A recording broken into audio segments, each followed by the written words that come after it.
APMC Godhra ખાતે ગુજરાત સરકારની ધન્વંતરી આરોગ્ય રથ યોજના હેઠળ શ્રમિકો અને કામદારોનું નિઃશુલ્ક આરોગ્ય પરીક્ષણ. એપીએમસી ગોધરાના ચેરમેન માલદીપસિંહ રાઉલજીના માર્ગદર્શન હેઠળ આજે મુખ્ય યાર્ડ ગોધરા ખાતે ગુજરાત સરકારની ધન્વંતરી આરોગ્ય રથ યોજના અંતર્ગત હરતું ફરતું મોબાઈલ દવાખાનું શરૂ કરવામાં આવ્યું હતું.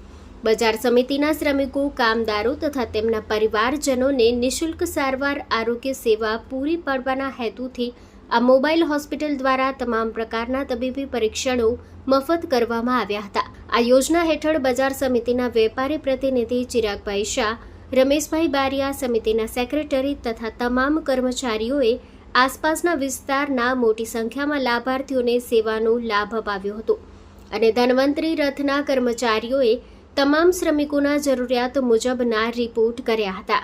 ગુજરાત સરકાર દ્વારા ખાસ કરીને બાંધકામ શ્રમિકો તથા અસંગઠિત ક્ષેત્રના કામદારોને તેમના રહેઠાણ કે કામના સ્થળે જ નિઃશુલ્ક આરોગ્ય સેવા પૂરી પાડવા માટે આ યોજના શરૂ કરવામાં આવી છે.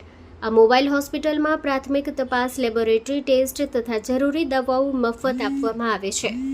ગંભીર કેસમાં દર્દીને 108 એમ્બ્યુલન્સ દ્વારા ઉચ્ચ કેન્દ્રે રિફર કરવામાં આવે છે. આ રથમાં diabetes, blood pressure, malaria, haemoglobin વગેરેની પ્રાથમિક તપાસ કરવામાં આવી હતી.